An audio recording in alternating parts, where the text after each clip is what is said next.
বদলের বাংলাদেশের অবৈধ অন্তর্বর্তীকালীন সরকারের বদ উদ্দেশ্য। বর্ষাকালে কৈলাসহরকে জলের নিচে ডুবিয়ে রাখার পরিকল্পনা। সীমান্তের জিরো পয়েন্টের পাশে অবৈধভাবে নির্মাণ করা হচ্ছে বাঁধ। শুক্রবার বাংলাদেশের নির্মীয়মান বাঁধ সরজমিনে ঘুরে দেখেন 59 জেলার জেলাশাসক সহ প্রশাসনিক আধিকারিকরা। বদলের বাংলাদেশের অবৈধ অন্তর্বর্তীকালীন সরকারের কুটচাল।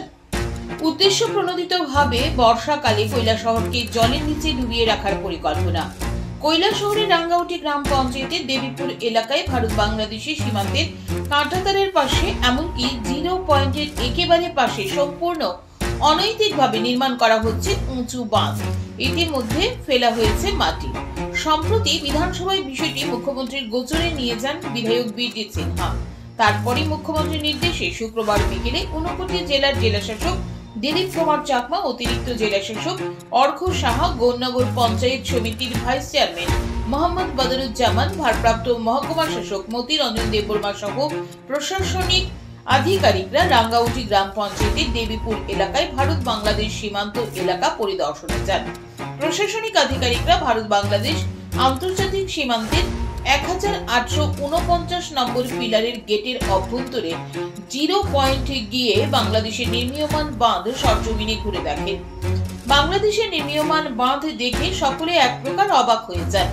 বাংলাদেশের নির্মীয়মান বাঁধ ঘুরে দেখার পর 59 জেলার জেলাশাসক দিলীপ কুমার চাকমা সংবাদ মাধ্যমের মুখোমুখি হয়ে জানান, বাংলাদেশ সরকার সম্পূর্ণ অন্যায়ভাবে বাঁধ নির্মাণ করছে।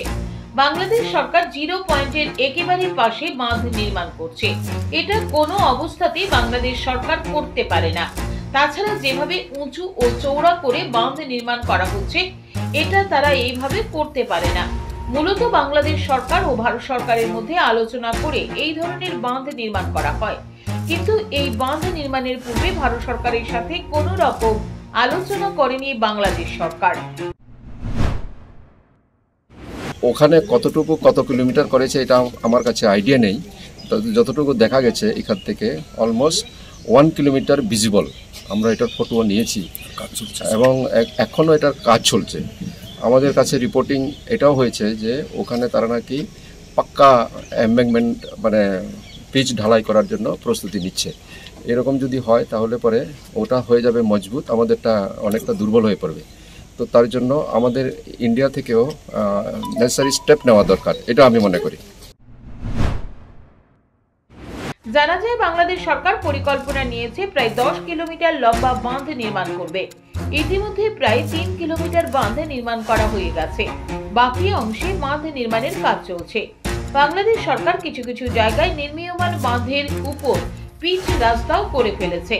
কিছু কিছু জায়গায় বাঁধের পাশে উঁচু লম্বা পাকা ওয়ালও তৈরি করছে বাংলাদেশ সরকার। বাংলাদেশ সরকার যে জায়গায় বাঁধ নির্মাণ করছে তার ঠিক উল্টো দিকে ভারতেরও একটি বাঁধ রয়েছে। ভারতের বাঁধ জিরো পয়েন্ট থেকে প্রায় 350 মিটার দূরে রয়েছে।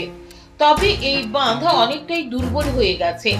সহসাই ভারতের বাঁধ সংস্কার করে মজবুত করা না হলে আগামী দিনে কৈলাসহরের সমস্যা হবে। এখন দেখার রাজ্য সরকার কেন্দ্রীয় সরকারের সাথে আলোচনা করে কি পদক্ষেপ গ্রহণ করে। Bureau report, news today.